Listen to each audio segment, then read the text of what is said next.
Hello guys, स्वागत है आपका मेरे चैनल में। आज हम जानेंगे कि सीलिंग फैन में कैपेसिटर क्यों लगाते हैं और हम ये सब कैसे निकालेंगे कि कितनी कैपेसिटी का कैपेसिटर हम लगाएंगे। लगभग हम सभी के घरों में सीलिंग फैन होता है और कुछ समय बाद उसकी स्पीड स्लो हो जाती है। स्लो होने के दो मेन रीज़न है। फर्स्ट ये है कि सप्लाई वोल्टेज कम हो जाता है और दूसरा रीज़न होता है कि कैपेसिटर वीक हो जाता है। तो गाइस, अगर आपका सीलिंग फैन में सप्लाई वोल्टेज बराबर है और फिर भी स्पीड कम हो गई है तो ज़रूरत है आपको कैपेसिटर बदलने की। जानेंगे ये सब इस वीडियो में, तो बने रहिए मेरे साथ वीडियो के अंत तक। अब सबसे पहले हम देखते हैं कि why we use capacitor in ceiling fan. हम सीलिंग फैन में कैपेसिटर क्यों लगाते हैं। गाइज, मैं आपको एक बात बता दूं कि सीलिंग फैन में सिंगल फेज इंडक्शन मोटर का इस्तेमाल होता है, जिसमें आप देख सकते हो कि ये सप्लाई वोल्टेज है। इनपुट सिंगल फेज 220 वोल्ट की सप्लाई है और ये इसकी मेन वाइंडिंग है। पैरेलल में एक दूसरी वाइंडिंग यूज में ली गई है, ऑक्सिलरी वाइंडिंग, जिसके सीरीज में कैपेसिटर लगा हुआ है।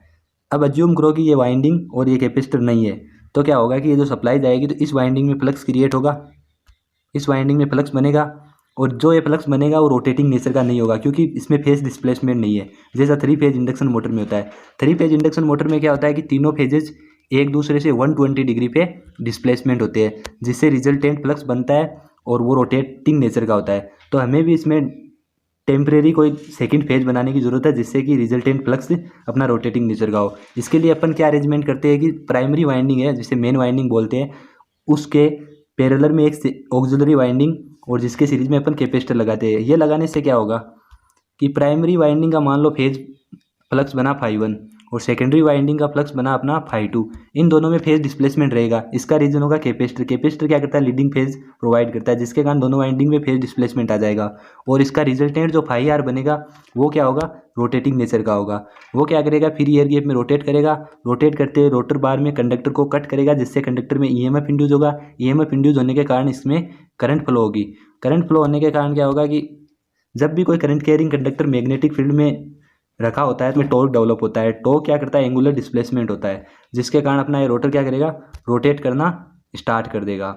यही है simple working principle of single phase induction motor. और अपन कैपेसिटर लगाने का मेन रीज़न भी यही है कि ये जो मोटर होती है वो सेल्फ स्टार्ट नहीं होती। इसको सेल्फ स्टार्ट करने के लिए हम क्या करते हैं, दूसरी वाइंडिंग और उसके सीरीज में कैपेसिटर लगाकर ये अरेंजमेंट करते हैं।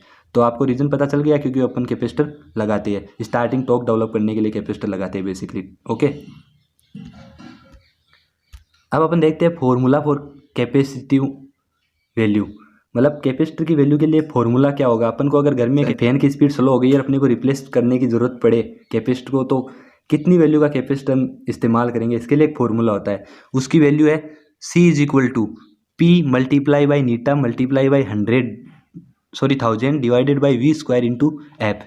मतलब क्या हुआ कि P क्या है, P यहाँ पावर है, इनपुट पावर, कि अपन जो भी इक्विपमेंट या फैन चला रहे हैं उसको पावर कितनी रेटिंग की होती है। जनरली पावर जो होती है वो 60 to 75 वोट तक होती है फैन की, ठीक है। दूसरी है नीटा, मतलब एफिशिएंसी। एफिशिएंसी मतलब है कि आप कितना इनपुट देते हो और कितना आपको आउटपुट मिलता है। तो सीलिंग फैन की एफिशिएंसी ऑलमोस्ट 80% होती है अराउंड, तो अपन 80% इसको रखेंगे, ठीक है। और 1000 एक वैल्यू है constant, divide by voltage square. Voltage मतलब अपनी सिंगल फेज सप्लाई का वोल्टेज कितना आता है। वोल्टेज अपने को पता है कि 230 होती है स्टैंडर्ड वैल्यू, तो अपन वही रखेंगे। और फ्रीक्वेंसी इंडिया में 50 हर्ट्ज होती है। तो ये सब रख के अपन वैल्यू निकालेंगे कि कितनी वैल्यू आएगी, ठीक है।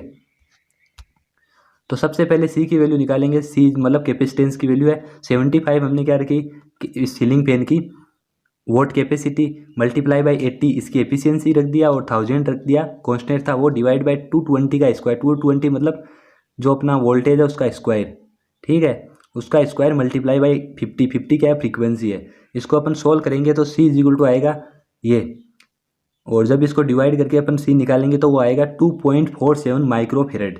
इससे माइक्रोफेरेड या MFD बोलते हैं। MFD मीन्स भी माइक्रोफेरेड होता है, ठीक है।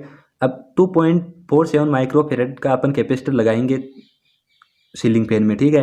पर अपने को क्या है, एग्जैक्ट वैल्यू का कैपेसिटर नहीं मिलता है मार्केट में, तो इसमें वैल्यू की ऊपर मतलब एरर कितनी हो सकती है, मतलब +-5% अपन इसमें ऐड और सब्सट्रैक्ट कर सकते हैं। मतलब 2.47 है, इसमें अपन 2.5 MFD का कैपेसिटर लगाएंगे तो भी चलेगा। तो ये है सिंपल फॉर्मूला जिससे अपन कैपेसिटेंस की वैल्यू निकाल सकते हैं। और ये कैपेसिटर अपन को मार्केट में मिल जाएगा, लाकर हम अपनी सीलिंग फैन में लगा सकते हैं, जिससे इसकी स्लो स्पीड वापस रिकवर हो जाएगी।